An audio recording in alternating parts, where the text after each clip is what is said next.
Laboralistas, un podcast de Álvaro Robles y Elías Lloves, una forma de entender el derecho laboral y la seguridad social de forma clara, directa y debatida. Hola a todos, ¿qué tal? Somos Álvaro y Elías. Yo soy Álvaro, Elías está al otro lado del charco. Yo estoy en Murcia y él está en Vigo, en Galicia. Somos dos profesionales del derecho del trabajo y la seguridad social. Entre los dos aglutinamos 20 años de experiencia, por lo cual tenemos ya un bagaje bastante amplio. Yo soy graduado social, Elías es abogado laboralista y los dos que somos un poco frikis del derecho del trabajo y la seguridad social, vamos a ver cómo englobamos este proyecto que Elías nos va a explicar un poco en qué va a consistir. Buenas a todos, ¿qué tal? Bueno, pues como ya ha introducido Álvaro, yo también soy un friki del derecho como Álvaro y la idea de este podcast es que sea para la comunidad de aquellos ejercientes del derecho laboral y lo vamos a hacer un poco en función de las novedades que vayan saliendo, sobre todo de sentencias. Entonces, en este primer programa lo que vamos a hacer es un resumen escueto de 10 sentencias del Supremo para que a todos los que nos escuchen sepan cuáles son las últimas sentencias de enero de 2025 del Supremo.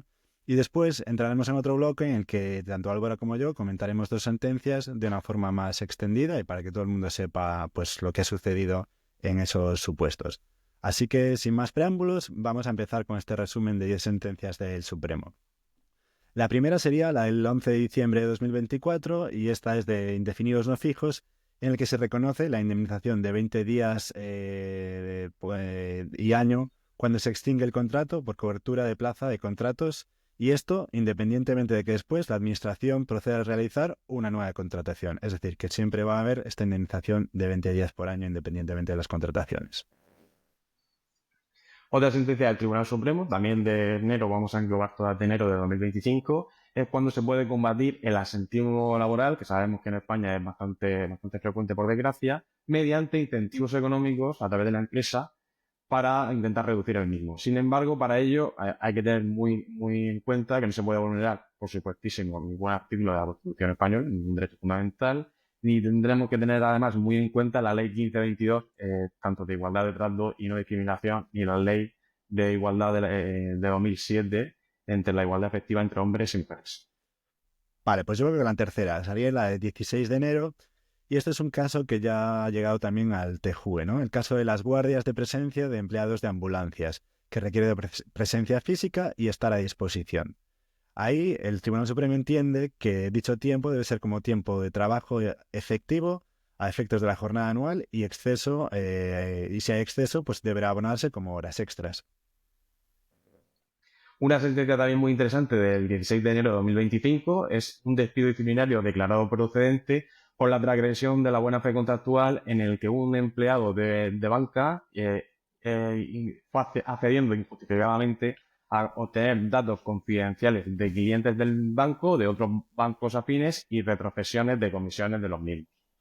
Vale, pues ahora vamos con la quinta, que sería en caso de un despido improcedente y derecho de opción reconocido en el convenio colectivo, este también debe aplicarse a trabajadores temporales, e incluso aunque su contrato no alcance la duración mínima fijada en el convenio colectivo. Este tema de opciones de cuando se despide un trabajador lo comentaré más adelante en una sentencia de trabajador designado. Una sentencia del Tribunal Supremo también del 28 de enero de 2025 es un trabajador del sector público en este caso, que en caso de realizar funciones de una categoría superior tiene derecho al complemento de antigüedad, que hay que calcular sobre el salario que correspondía en las funciones efectivamente realizadas por el empleado. Y una sentencia de 30 de enero de 2025 en un tema que siempre genera diferencias, ¿no? Que es el plazo, de cuándo empieza el plazo de la acción de modificación sustancial de condiciones de trabajo, ¿no? Pues en este caso nos recuerda el Supremo que es de 20 días, es aplicable tanto a la impugnación de la modificación individual como a la colectiva, cuando deba tramitarse también por conflicto colectivo. Una sentencia del 28 de enero del 25 es que disciplinar aspectos sobre la forma de realizar las tareas no es determinante para calificar una contrata como cesión ilegal de trabajadores. Y otra de 5 de febrero de 2025, que aquí también vuelven a ir a reiterar que es válida la entrega de la carta de despido objetivo a la representación legal de los trabajadores realizada en un momento posterior al momento en que se le entrega al trabajador despedido esa carta. Y como última sentencia de resúmenes de las sentencias entre enero y principios de febrero del 25 del Tribunal Supremo, tenemos una bastante interesante en la que respecto a un infarto que sufrió un trabajador, no se entiende accidente laboral si el domingo anterior se acude al centro de salud por molestias en el centro torácico y sin seguir las indicaciones que le dice el médico del centro de salud, que es acudir al hospital, el trabajador, haciendo caso omiso, acude al puesto de trabajo al día siguiente y no realiza ningún esfuerzo excepcional. Por tanto, no se calificaría como accidente de trabajo. Y terminando este bloque de resúmenes de sentencias, vamos a proceder a lo que es el grosso de este episodio, de este podcast, en el que vamos a analizar tanto mi compañero Elías como yo las sentencias que hemos comentado, y le doy paso a Elías para que empiece con su análisis. Muy bien, pues yo voy a empezar con una sentencia que es la 158/2025, que es del 23 de enero también del mismo año, de 2025. Y esto es un tema que ha surgido, ¿no? Bastante polémica, incluso en LinkedIn, que es la cuestión de si en la papeleta de conciliación solo ponemos hechos o solo pedimos, ¿no?, la improcedencia del despido, si más adelante podemos ampliar la demanda y establecer que queremos la nulidad o poner incluso hechos que lleven a que su señoría estime la nulidad del despido. Bueno, en este concreto caso, los hechos declarados probados fueron los siguientes: que se concertó un contrato indefinido el 26 de septiembre de 2022 y el trabajador es un oficial de taller. En la siguiente sentencia, que también comentaré, no sé por qué, pero también es un trabajador que viene de un taller. Entonces aquí también se le pone en el contrato el periodo de prueba, que es el máximo legal que establecía el convenio.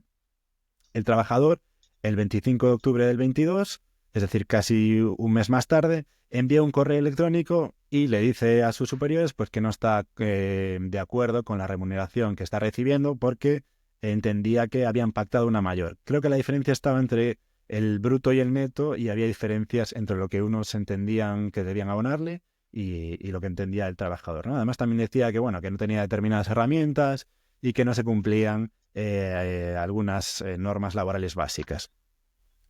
Entonces la empresa, ese mismo día, por la tarde, le contesta al responsable del taller y le dice que, bueno, que el tema de la remuneración, que ya lo hablarán, pero que el resto de improperios o indicaciones sobran, ¿no? Y ese mismo día lo que deciden es extinguirle el contrato por no superación del periodo de prueba. Entonces aquí lo que plantea el trabajador, la papeleta de conciliación no establece ningún hecho de la represalia que podría haber supuesto, ¿no?, el tema de haber exigido sus condiciones laborales y que esté vinculada con el despido que realmente le hacen, ¿no?, que es, digamos, una causa-efecto. Entonces, realmente, tanto en instancia como en TSJ, le dan la razón al trabajador porque después, en su momento, amplía la demanda y lo que establece es, pues básicamente, estos hechos y pide la nulidad del despido porque entiende que se le ha vulnerado el derecho a la tutela judicial efectiva. Es decir, él ha hecho una reclamación y la empresa ha accionado el despido por ese mismo motivo. Entonces aquí lo que es muy, muy, muy interesante es ver los fundamentos, ¿no?, de la sentencia. Lo digo porque ya ha habido varias del Supremo en este sentido, ¿no?, y ya más o menos, bueno, yo lo he hecho muchas veces, lo de ampliar la demanda con hechos diferentes a lo de la papeleta de conciliación. Es cierto que yo siempre he mantenido la petición, ¿no? Si pedía nulidad, pues pedía improcedencia. Nunca he llegado a tener este problema tan grande. O incluso una vez me pasó, que eso sí que lo hice, lo que hice fue en el acto de conciliación solicitar la nulidad, que no lo había pedido en la papeleta. En vez de ampliar la papeleta, solicitarlo también en el acto de conciliación. Entonces, aquí realmente la empresa recurre a casación al Supremo y como sentencia de contraste utiliza una de 25 de junio del año 2020, que para mí es relativamente reciente. Es por eso que ha habido ciertos vaivenes, ¿no?, en este sentido. Y en esa sentencia lo que se solicitaba es la nulidad del despido porque estaba embarazada la trabajadora. Y ni en la papeleta, ni en la demanda, ni en el acto de conciliación se había alegado, sino que habían hecho una ampliación. Y en este caso el Supremo resolvió sin tener en cuenta esa situación de embarazo. Entonces, esa es la sentencia que utiliza la empresa para llegar hasta el Supremo.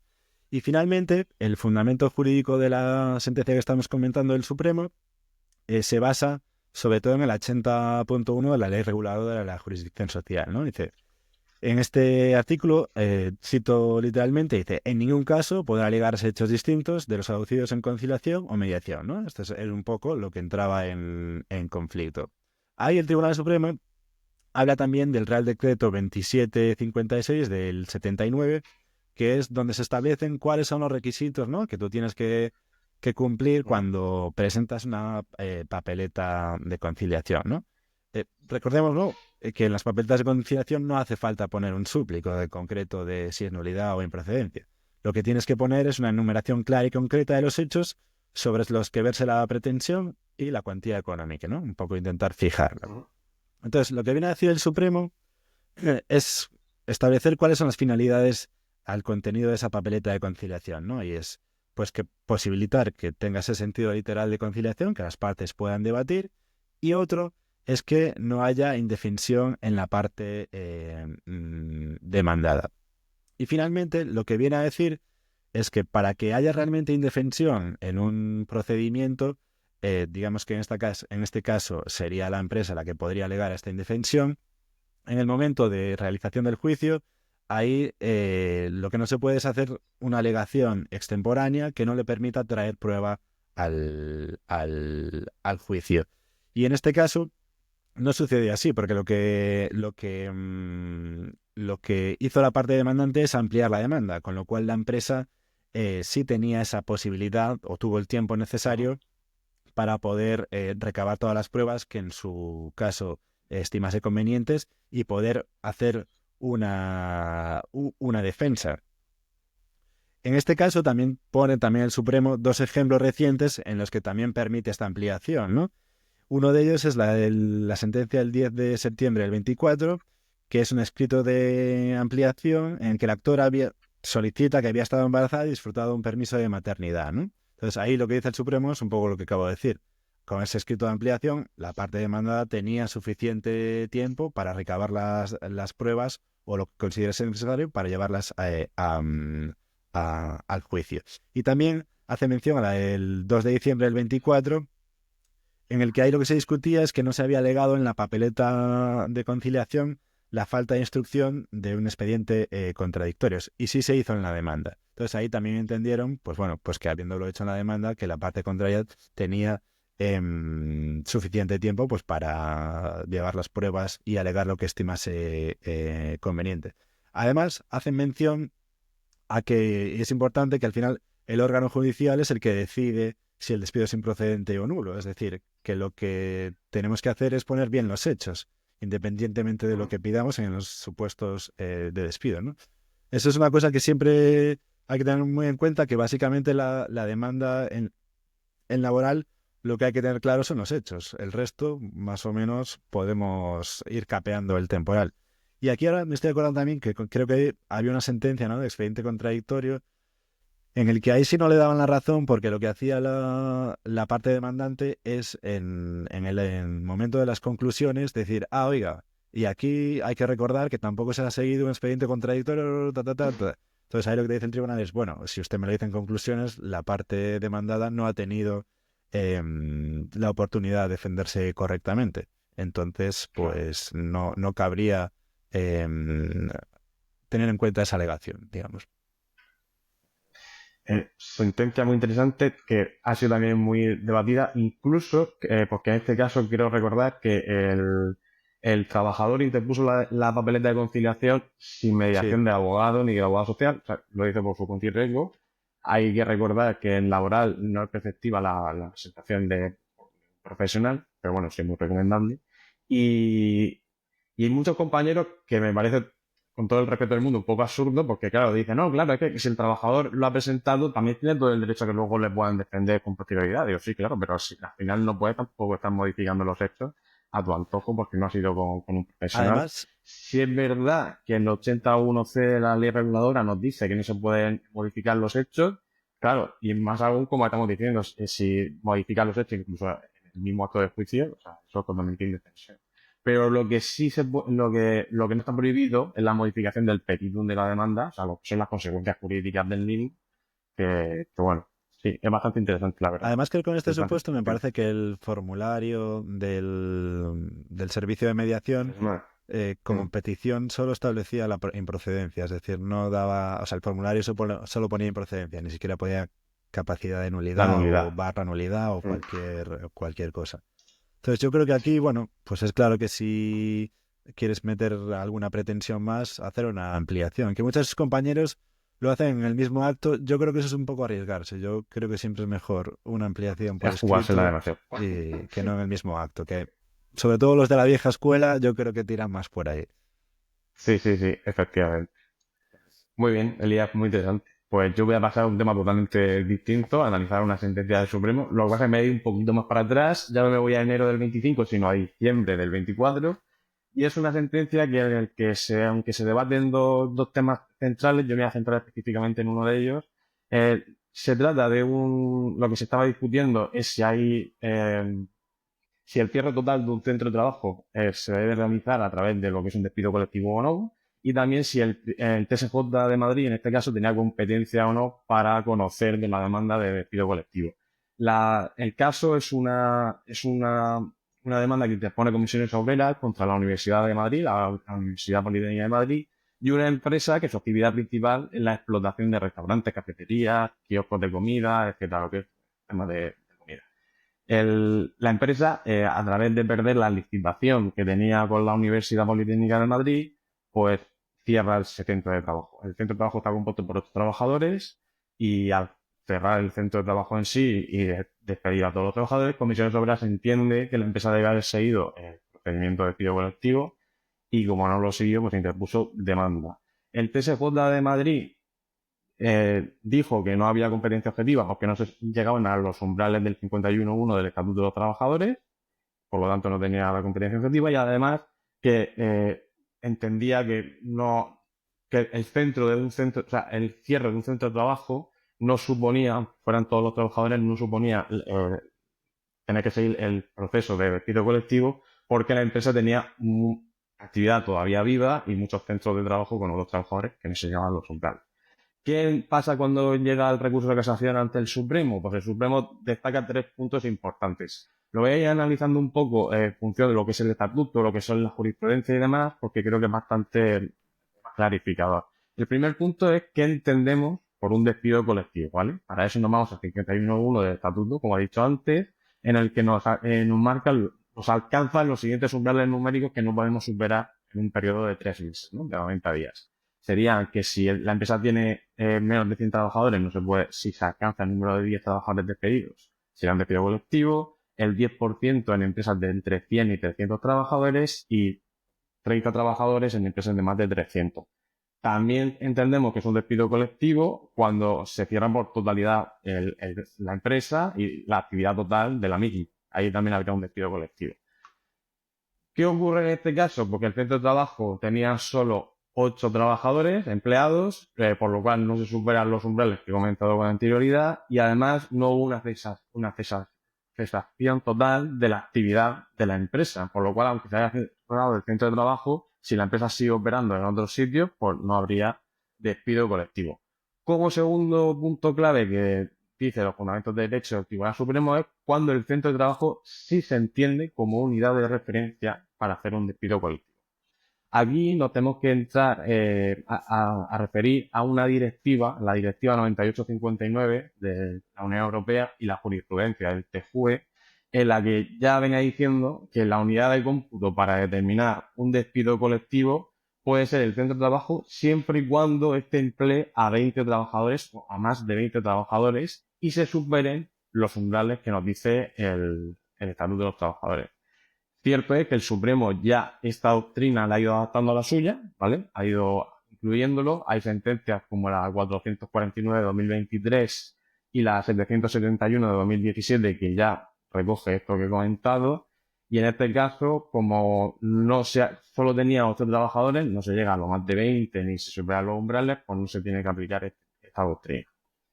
Y un tercer punto y último, en la jurisprudencia del Supremo, nos viene a decir que reitera que no es posible calificar como despido colectivo la extinción de contratos en centros de trabajo donde no se llegan a los umbrales y además, repitiendo otra vez, pero es muy importante recalcar esto, si la empresa sigue teniendo otros centros y la actividad sigue viva, no operaría este tipo de procedimiento.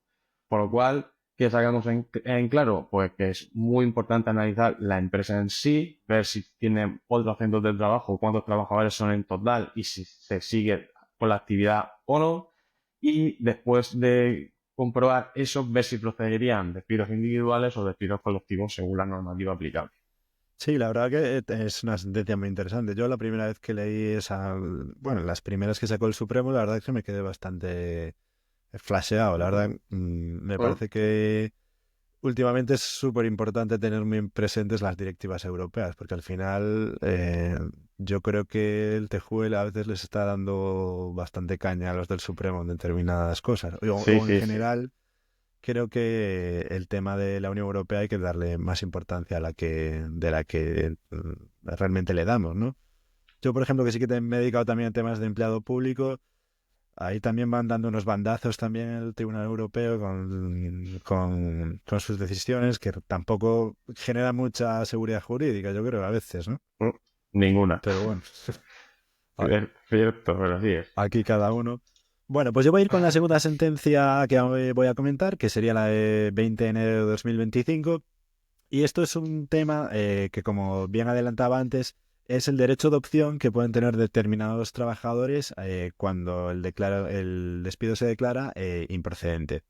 Voy a ir un poco con los hechos declarados probados y es, como indicaba también antes, el trabajador es un jefe de taller, ¿no? Me parece que es un concesionario de Stellantis, no sé si es de Opel, Citroën o, bueno, Peugeot, una de estas marcas. Entonces, él es el jefe de taller y tienen unas condiciones, digamos, más beneficiosas con los préstamos que tiene Stellantis, y ese trabajador solicita un primer préstamo para unos temas personales. Y antes de que cancele ese primer préstamo, solicita un segundo préstamo. Entonces ahí el jefe de él le dice, mira, no puedes pedir este segundo préstamo porque no has cancelado el primero, entonces no te lo voy a dar. El tío se encabrona a lo loco y entonces el jefe le dice, mira, es que esto es así por reglamento, yo no es que quiera o no quiera dártelo, pero es lo que establece la norma y ya está. Entonces el tío se encabrona y a sus subalternos, los que le dices que, bueno, pues ahora va a hacer él las horas que le dé la gana. En el sentido de que la empresa obliga, o sea, tiene una persona que hace las peritaciones y con esas peritaciones dice, bueno, pues yo creo que este trabajo tienen que emplear 5 horas. Y lo que realmente hace este jefe de talleres se salta un poco esas normas y sus trabajadores, pues, o sea, sus subalternos acaban haciendo más horas, entonces viene su superior y le dice, oye, tenemos que hablar porque esto no tiene sentido, estáis haciendo lo que os da la gana. Y entonces él, de malas formas, le contesta pues que ha despertado a la bestia y que él va a aplicar a la norma y se va a acoger a ese reglamento y ya está. Y no tiene por qué darle más explicaciones y punto.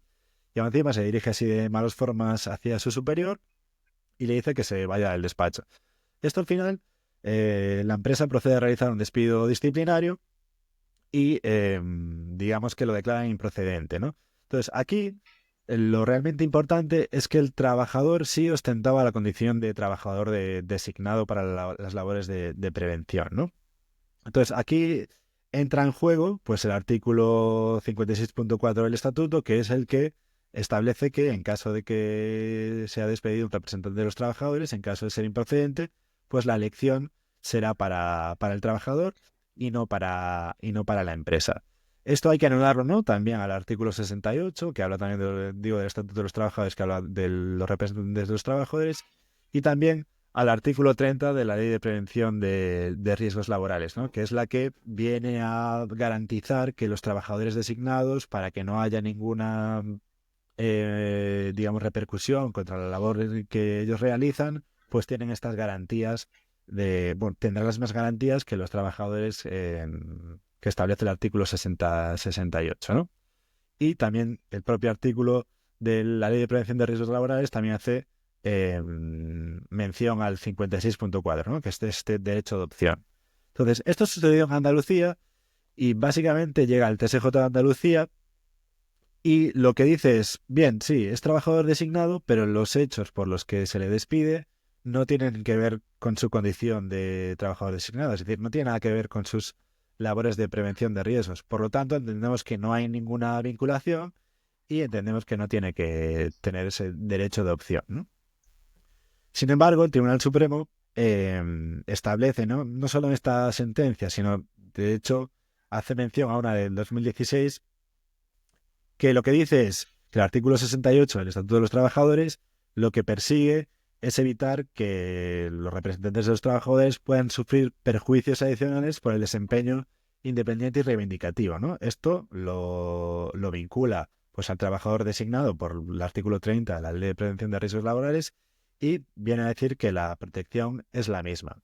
Además, ahí también hace una distinción, ¿no? Dice, bueno, para saber qué trabajadores están realmente protegidos por este artículo, tenemos que tener en cuenta que serán trabajadores designados y también aquellos delegados de prevención.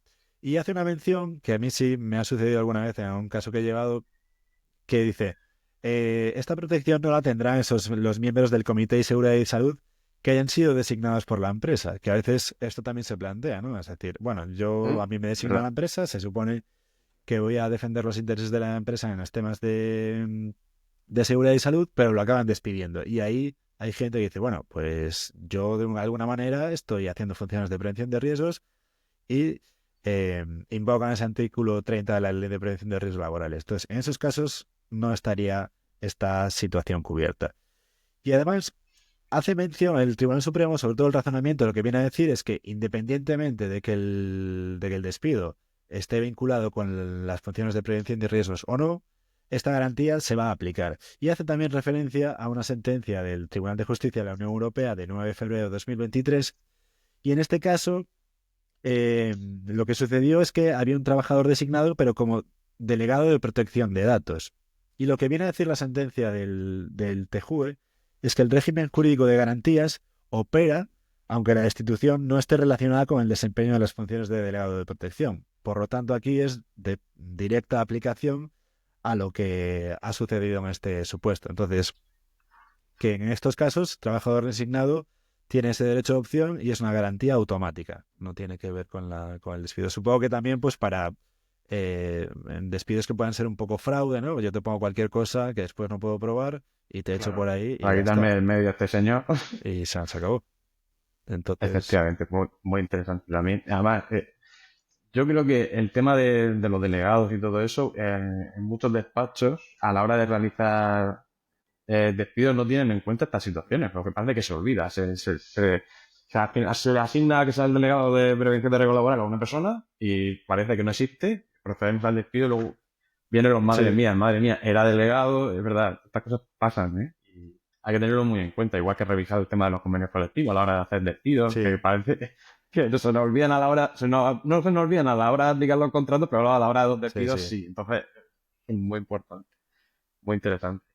Yo paso a analizar mi segunda sentencia y última de este episodio, en la que creo que también es un tema bastante importante, porque al final la gente creo que también malinterpreta mucho este tipo de conceptos, que sería cuándo se considera el desplazamiento, cuándo se considera tiempo efectivo de trabajo y cuándo no, ¿vale? En este caso es una sentencia de noviembre del 24, en el que el Supremo explica de forma muy clara cuándo se considera tiempo efectivo o no. En el caso concreto es una demanda que sienta Comisiones Obreras y UGT contra una empresa de elevadores, es una empresa que se dedica al montaje y a la instalación y mantenimiento de ascensores, ¿vale? Y aparatos con elevadores. Y las pretensiones se centran en dos. Una que sería cuando los trabajadores desde su casa hasta el primer cliente y desde el último cliente hasta el domicilio, si eso se entiende tiempo efectivo de trabajo o no. Y luego también, como los sindicatos entienden que si es tiempo efectivo, pues se remunere ese desplazamiento. ¿Qué ocurre? La Audiencia Nacional sí estima las demandas de los sindicatos, dice que sí, es tiempo efectivo de trabajo y que se tiene que reclamar y abonar esa remuneración de ese tiempo, pero el Supremo dice justo lo contrario. ¿Y en qué se basa el Supremo exactamente? Pues, bueno, el Supremo nos viene a decir que hay cuatro cosas que hay que tener en cuenta. La primera de ellas es qué se entiende por tiempo efectivo de trabajo, ¿vale? Aquí voy a leer el literal del artículo 34.5 del Estatuto, que nos dice que el tiempo de trabajo se computará de modo que tanto al comienzo como al final de la jornada del trabajador se encuentre en su puesto de trabajo. Hay que estar en el puesto de trabajo en sí. Luego hay una directiva, la directiva 2003-88, que define el tiempo de trabajo como aquel que el trabajador está en ejercicio de su actividad y de sus funciones, está a disposición del empresario y está, como nos venía diciendo el 34.5 del Estatuto, en su lugar de trabajo. Por lo tanto, el Supremo confirma que por regla general el desplazamiento desde el domicilio de un trabajador hasta el primer cliente que utiliza no es tiempo efectivo de trabajo, salvo algunas circunstancias especiales, que es donde también nos vamos a centrar. Segundo punto, y es las excepciones que estamos comentando, hay un caso muy importante de la Unión Europea, del TFUE, que es el caso Tico, que es que los trabajadores se desplazaban directamente desde el domicilio hasta los clientes. En este caso, sí se consideró tiempo efectivo de trabajo por esta premisa, y es que la empresa no disponía de delegaciones ni de oficinas físicas donde los trabajadores pudiesen acudir antes de iniciar su actividad laboral. Por lo tanto, esta sería la excepción, a grosso modo, si el trabajador no tiene ningún sitio físico de empresa donde acudir antes de empezar a trabajar y directamente va a su puesto de trabajo, que sería el cliente, sí se tendría en cuenta esos desplazamientos como tiempo efectivo de trabajo. El Supremo ha venido durante los años haciendo análisis de su jurisprudencia respecto a qué es y qué no es tiempo efectivo de trabajo, y algunas de las sentencias que, por ejemplo, podemos decir que no se considera tiempo efectivo de trabajo sería una de diciembre de 2015 en la que no se reconoció el desplazamiento como tiempo de trabajo porque los empleados no tenían las circunstancias que he venido diciendo antes, las del caso Tico, es decir, que no tenían oficina o un punto físico o una delegación donde acudir.